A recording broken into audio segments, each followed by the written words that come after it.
Okay, we're live. Hi, everybody. Christi Karate here with Christi's Clarity.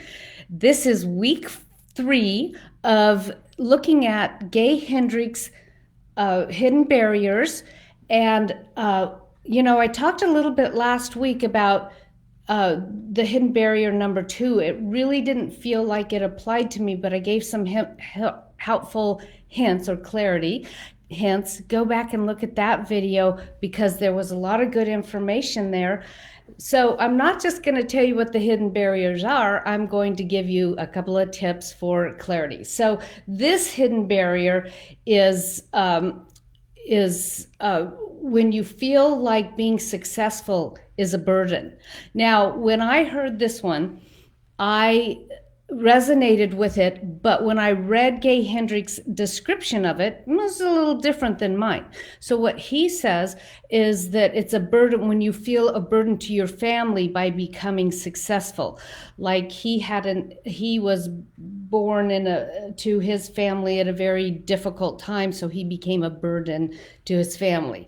Well, the way I heard it and understand, and it has really served me, is that becoming more successful felt like it took away my freedom, my creativity, my play. And I have been working on being a good business person so that I can reach and serve each of you. And I've hit the doldrums. And so I am actually in what I call a Queen Mary turn, which means Queen Mary doesn't turn on a dime. It means that she takes the ship, the boat, Queen Mary. She takes a big amount of time to make the turn. And my greatest discovery has been I feel like I have sacrificed the joy and creativity, which is a lot of the reason people come to me and want to work with me. And so I remember sitting next to my mentor, Mary Morrissey, and her telling me, you should see my and I said that to her. I don't feel like I want to be more successful because I don't want to limit my time with my family and things like that. She said, you should see my calendar. It has everything lined out on it for time with my family, for travel, for all of those things.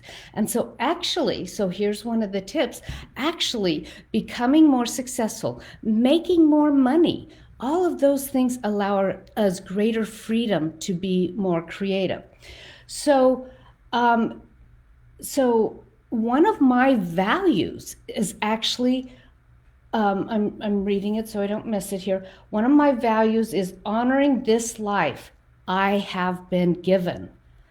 And the notion of working harder, right? So many of us grew up with that. That's how you make it. That's the good value to have, is to work harder.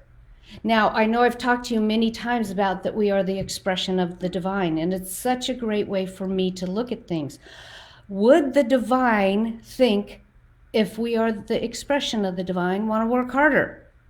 I think the answer is no.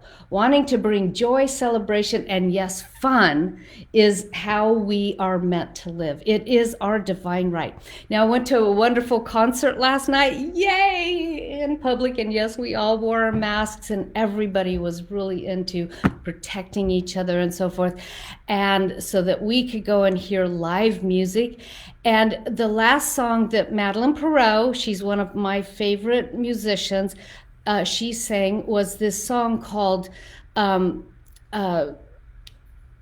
Getting Some Fun Out of Life. And it says, when we want to love, we love. When we want to kiss, we kiss. With a little petting, we're getting some fun out of life. Maybe we do the right things, maybe we do the wrong, spending each day wending our way along. But when we want to sing, we sing. When we want to dance, we dance. You can do your betting we're getting some fun out of life.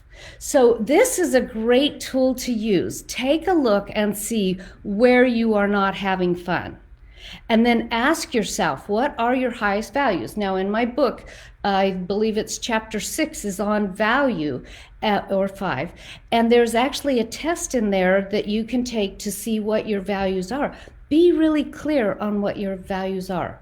Is it to suffer and struggle? I don't think any of us have that on our values. But fun, creativity, and bringing joy into the world, that's definitely a value that I can get behind. So I hope this helps you find I hope this helps you make a difference in your life. See you next week on Christi's Creativity. Tongue-tied.